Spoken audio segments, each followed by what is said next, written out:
ኪሩቤል እንግዲህ ሀሳቡን መቀየር አልቻለም ማለት ነው። እየሄደ እየሰከረ ይመጣል። እንግዲህ ሆዳ አባውን ብቅል ያወጣል እንደሚባለው ሲሰክር ነው ሁሉንም ነገር የሚናገረው። ነገር ግን ደግሞ ራሱን እንደሚያጠፋ አልተናገረም። ግን ጽናትን ካሁኑ ብቸኝነትን ለመጂ እኔ ነገ አታገኘኝም፣ ስለዚህ አንቺም በቃ እያለ ጽናትን በቃላቶች ውስጧን እያሳመመ ይገኛል። እና እንግዲህ ኪራ እውነት ለመናገር ይሄ ቅዱስ የሚባለው ልጅ ጥሩ ልጅ ነው ማለት ያው ከሞት ታድጎታል ማለት ይቻላል። ቅዱስን ባያገኝ ኖሮ ይሄ ልጅ ወይ ራሱን ያጠፋ ነበረ መድኃኒት በእጁ ይዞ ስላለ፣ ወይም ደግሞ የአንዱ መኪና ስር ገብቶ ራሱ እንትን ይል ነበረ። ግን ያው ሳይደግስ አይጣላም የሚባል ነገር አለ አይደለ? እንግዲህ ይሄ ቅዱስ መኪና ይዞ ስለነበረ የሱ መኪና ስር ቆሞ አይታችሁታል። ከዚያም ልጁ እንግዲህ ጎልቶ መኪና ውስጥ አስገባው። ምክርም ሆነ ስድብም ለገሰው። እንዴት አንተ ወጣት አይደለህም ወይ? በዚህ ጊዜ እንዴት እንደዚህ ታደርጋለህ? ምናምን አለው። ተው እባክህ በእኔ ጫማ ውስጥ ካልሆንክ አይገባህም ሲለው፣ እባክህ ሁላችንም አናወራውም እንጂ የራሳችን የተደበቀ ህመምና ቁስል አለን ውስጣችን። ግን ደግሞ ገና በዚህ በወጣትነት መቼም ሞትን አልመኝም እያለ እንግዲህ እየመከረው ኪራን ሄዶ እንግዲህ ና የሆነ ቦታ ልውሰድክ ብሎ ካሰከረው በኋላ አሁን አንተ ለእኔ የቁም ሬሳ ነክ፣ በቃ በቁም እየሞትክ ሰው ማለት አንተ ነካለው። ለምን ሲለው፣ ምን ታዲያ ያው ሰክረህም ሞተሃል፣ ግን ራስንም ልታጠፋ ነበር አይደለ? እኔ ግን ይኸው የዛሬዋን ጀንበር እንድታያት አድርጌሃለሁ አለው ማለት ነው። እንግዲህ እንደዛው ተጓትተው ወደ ቤት ተመልሰው ወደ ቤት ይዞት ገባ። በር ላይ አድርሶ ተመለሰ። የመጀመሪያው ቀን ማለት ነው። ጽናቴም እንዛዚሁ ስትንጎራደድ እሱን ስትጠብቅ ሌሊቱን ሙሉ። ከዛም ኪራ ምን ሆነክ ነው ብላ አስቀመጠችው። ምን ሆነክ ነው ሲል፣ አይ ሰክሬ ነው ምን ሆናለሁ አላት። ቆይ ለምን ስትለው፣ መብቴ ነው እናንተ ምን ነገራችሁኝ ታውቃላችሁ ምናምን አላት ማለት ነው።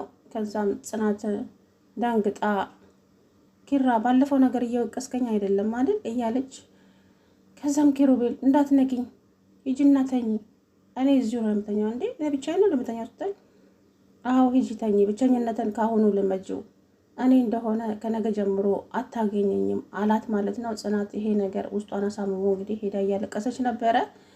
አሰላሙ አለይኩም ወራህመቱላሂ ወበረካቱ። ውድና የተከበራችሁ የቻናሌ ቤተሰቦች እንዴት ናችሁ? እኔ ያለው አልሐምዱሊላህ። እንግዲህ ኪራ ተስፋ እየቆረጠ ይገኛል። ያው የእናቱን ህመም ስላልነገሩት ከባድ ነው። በሱ ልፈርድ አልችልም፣ በሱ በጽናትም አልፈርድም የእውነት። ምክንያቱም ዋናዎቹ ቤተሰቦች ስለሆኑ ጽናት ላይ መፍረድ የለብህም። ጓደኞችም ደግሞ ያው በቃ ለጽናት ሞራል ሲሉ መናገር አይችሉም። ጽናት ለነሱ ብትነግራቸው ችግር ይፈጠራል። ስለዚህ ብቻ በአጠቃላዩ ቤተሰቦች ናቸው ጥፋተኛ። ጽናትን መውቀስ የለብህም። እንግዲህ ኪሩቤል በጣም እንትን እያለ ነው። ልጁ እንግዲህ ስልኩን ሁሉ ነጥቆታል። ቅዱስ ማለት ነው። ቅዱስ እውነትም ቅዱስ የእውነት ስሙ ራሱ እና ያው ማለት በጣም ጥሩ ልጅ ነው። ከሞት ታድጎታል ማለት ይቻላል ከፈጣሪ በታች። እናም ኪራ አሁንም እየሄደ እየሰከረ እየጠጣ ይመጣል። ናሆሜ ደግሞ ይሄ ነገር በጣም አናዶታል። ለምን እንዴት በአንድ ጊዜ እንዴት ምን ሊቀየር ቻለ? ምንድን ነው ሲለው፣ እንግዲህ ኪራ ምንድን ነው እየተፈጠረ ያለው ሲለው፣ እናንተስ ምን ነግራችሁን ታውቃላችሁ? እኔም ስለዚህ ምንም አልነግራችሁም አለው ለናሆሜ ማለት ነው። ናሆሜ ተናደደ፣ በጣም ተናደደ።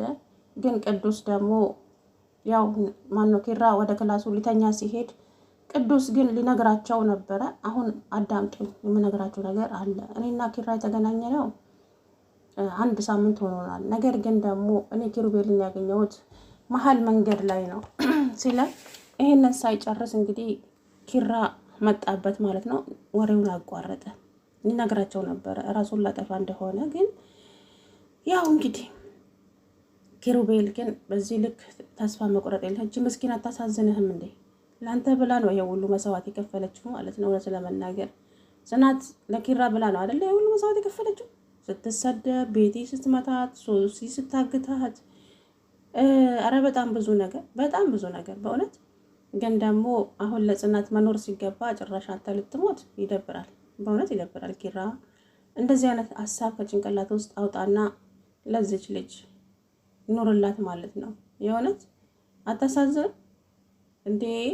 እንኳን አሁን አይደለም ፍቅራችሁን ከተገላለጻችሁ ይቅርና በፊት ድሮም እንኳን እንደዛ እየሰደባት እንደዛ እየመታት እያንቋሸሻት እየተፋባት ውጪ ሲያመሽ እንኳን ተኮራምታ ነው እሱ ቁጭ ብላ የምትጠብቀው። እውነት ለመናገር እኮ አተኛም።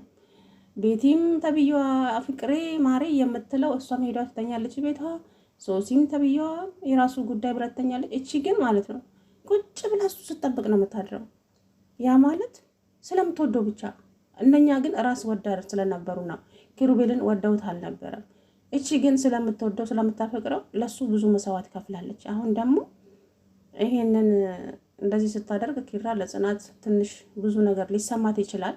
የእውነት ግን አላቅም ኪሩቤል አሁንም ይህን ሀሳብን ካልቀየር የማይሆን ነገር ነው ማለት ነው። ጽናት ግን ታሳዝነኛለች የእውነት ማለቴ እኔ ጽናት ላይ ምንም ልፈርድ አልችልም።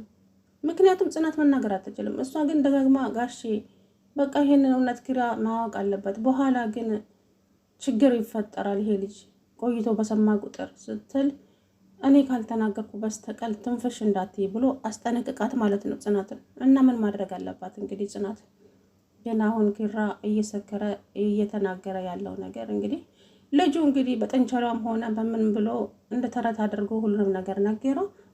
ቆይ ምን እያደረግክ ነው ኪራ ሲለው ምን አደረግኩ ቁርስ አትብላ ትለየው እንዴ? አይ ለልጅቷ ለምንድን ነው የማይሆን ተስፋ የምትሰጣት ሲለው እና ምን ላድርግ ተዋታ በቃ በማይሆን ቃላት አትሻንገራት ሲለው እኔ ቅዱስ ጽናትን ከምታስበው በላይ አፈቅራታለሁ እኮ ካፈቀርካት ኑርላታ ለምንድን ነው እንደዚህ የምታደርገው ሲለው አልችልም ሲለው ነገር ግን እናት እመም ደብቀውሃል ግን ደግሞ ፍቅር መሀሪ ነው ይቅር ተባብላችሁ አብራችሁ ኑሩ ሲል ጽናት መጣችባቸው ማለት ነው። እንግዲህ በቀጣይ ቪዲዮ ይሄንን ነገር ሰምታ ይሆን አልሰማችም የሚሆነው አላቅም። ሰኒዬና ክብሮምም እንግዲህ ፍቅር እየሸተቱ ነው ማለት ነው። አይ እንደ ኮሰረቴ እያለ እየተንከባከባት እሷም እንግዲህ ፍቅር እንትን እንድንለው እንዲጣበሱ መሰለኝ አውቃ ደረጃው ላይ ወደቀች ነበረው።